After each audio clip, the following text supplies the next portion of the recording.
final reading is taken from John, chapter 20, beginning at verse 1. Early on the first day of the week, while it was still dark, Mary Magdalene came to the tomb and saw that the stone had been removed from the tomb. So she ran to Simon Peter and the other disciple, the one whom Jesus loved, and said to them, "They have taken the Lord out of the tomb, and we do not know where they have laid him." Then Peter and the other disciple set out and went towards the tomb. The two were running together, but the other disciple outran Peter and reached the tomb first. He bent down to look in and saw the linen wrappings lying there, but he did not go in. Then Simon Peter came, following him, and went into the tomb. He saw the linen wrappings lying there, and the cloth that had been laid on Jesus' head, not lying with the other linen wrappings, but rolled up in a place by itself. Then the other disciple, who reached the tomb first, also went in, and he saw and believed, for as yet they did not understand the scriptures, that he must arise from the dead. Then the disciples returned to their homes. But Mary stood, weeping outside the tomb. As she wept she bent over to see into the tomb. And she saw two angels in white standing where the body of Jesus had been lying, one at the head and the other at the feet. And they said to her, "Woman, why are you weeping?" So she said to them, "They have taken away my Lord, and I do not know where they have laid him." When she had said this, she turned around and saw Jesus there, but she did not know that it was Jesus. Jesus said to her, "Woman, why are you weeping? For whom are you looking?" Supposing him to be the gardener, she said to him, "Sir, if you have carried him away, tell me where you have laid him, and I will take him away." Jesus said to her, "Mary." And she turned and said to him in Hebrew, "Rabboni," which means teacher.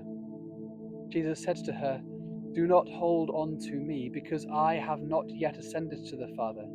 But go to my brothers and say to them, I am ascending to my Father and your Father, to my God and your God." Mary Magdalene went and announced to the disciples, "I have seen the Lord." And she told them that he had said these things to her. Christ is risen. He is risen indeed. Alleluia. Jesus is alive, and with that we experience a remarkable transformation through the cross. Today's reading underlines this better than ever, where we witness Jesus' own disciples go from people of fear to people of faith. For the final time, let's set the scene. After Jesus' crucifixion, the disciples were in a complete shambles. They were in fear of persecution. Judas had taken his own life and was already dead. Peter had caved under pressure days earlier and denied Jesus. Other disciples were filled with doubts, and we'd even still see Thomas take this to another level when he first hears about the Lord's resurrection. Their hopes and their dreams at this point in time had seemingly died along with Jesus. Yet, just weeks later, this same group of people were in Jerusalem on street corners, boldly declaring Jesus as the resurrected Messiah. So what turned these men from craven fear to courageous faith? What can make that same change happen within us? The answer to this question is only one thing: the risen Jesus. The disciples, in their Jewish background, were led to believe that the Messiah would appear and remain with them forever. So it's very, very understandable at this point in time for them to be initially crushed by Jesus' death. But it seems to mark with them utter defeat rather than a glorious victory. Their shift from that to confidently proclaiming Jesus as the Messiah after his death has only one possible explanation. They must have seen the resurrected Jesus. If they had not, they would have just fondly, or maybe even bitterly, remembered him as their beloved teacher, but nothing more than that. What possible forgiveness and hope can be found in a dead man? But with a risen Messiah, suddenly everything changes.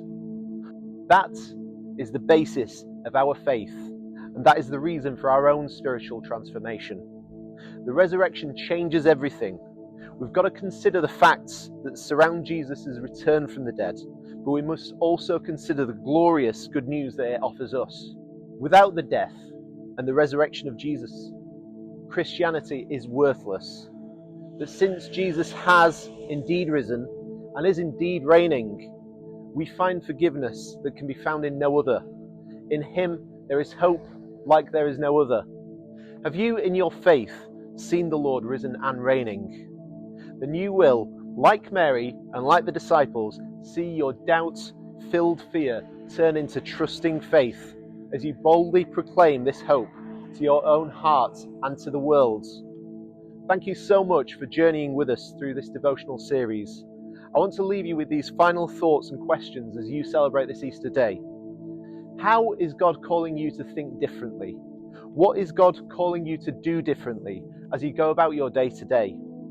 I wish you all a happy Easter, and I pray that the Lord blesses and transforms you to be closer to Him.